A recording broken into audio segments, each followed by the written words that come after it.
Olá a todos, o meu nome é Bárbara Dalmaso e eu sou estudante de doutorado do Departamento de Biologia Celular e do Desenvolvimento, daqui do ICB da USP, sob a orientação da professora Carolina Del Débio. Hoje, o título da minha apresentação vai ser: o receptor do fator ativador de plaquetas, o PAFR, regula o perfil transcricional progenitor de células-tronco retinianas. Espero que gostem. Bom, só para introduzir um pouco, a retina é o tecido responsável pelo processamento primário da informação visual, porque é nela onde se encontram os fotorreceptores. A retina é um tecido altamente suscetível a insultos degenerativos que levam os fotorreceptores a um processo de morte celular. Como consequência, a degeneração dessas células podem levar a uma permanente perda de visão em seres humanos. E frente a isso, alguns animais, como por exemplo os peixes, possuem mecanismos regenerativos intrínsecos. Esses mecanismos acontecem através da ativação de células-tronco quiescentes que vão migrar para a região lesionada e regenerar algumas células importantes para o processamento da informação visual, como por exemplo os fotorreceptores. Isso acontece porque nos peixes, grande parte das células-tronco retinianas se encontram numa região chamada de zona marginal ciliar, a CMZ.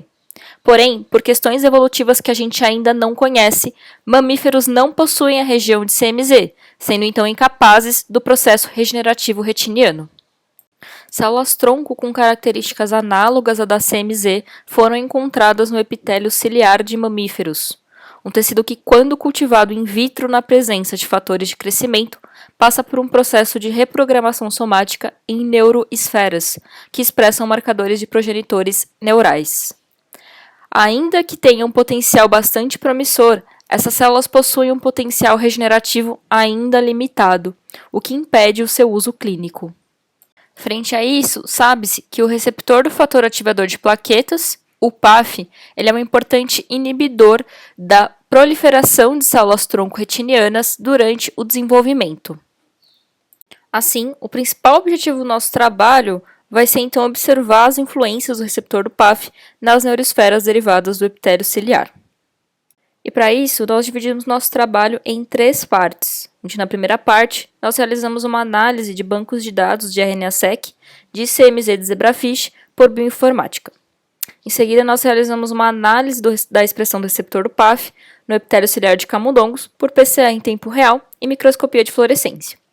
E por último, nós analisamos o efeito da modulação do receptor do PAF durante a formação de neuroesferas, também por PCA em tempo real e por microscopia.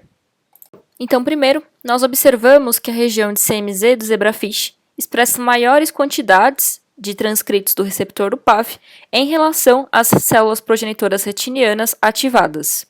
Em associação, a CMZ expressa menores quantidades de transcritos de genes progenitores, como SOX2, nestina e ALX1, sugerindo então uma relação inversa entre a expressão do receptor do PAF e genes progenitores.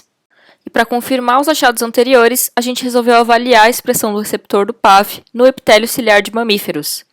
Nós observamos inicialmente a presença desse receptor por todo o tecido e, de forma bem interessante, quando a gente induziu a reprogramação em neuroesferas, observamos então uma redução da expressão desse receptor.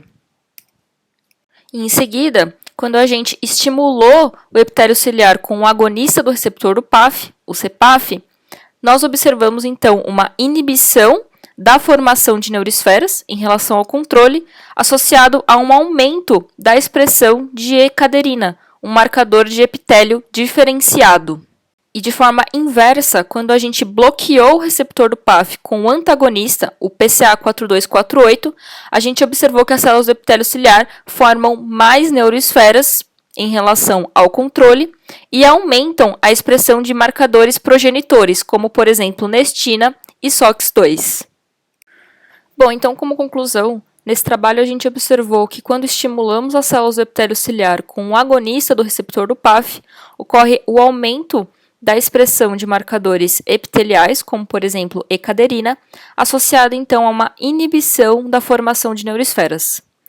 De forma inversa, quando a gente bloqueia o receptor do PAF com um antagonista, como por exemplo o PCA4248, Ocorre o aumento da expressão de genes progenitores, associados então a um aumento da formação de neuroesferas. Então, como conclusão, nós sugerimos que antagonistas do receptor do PAF podem ser alvos promissores para propósitos regenerativos de retina. Obrigada pela atenção.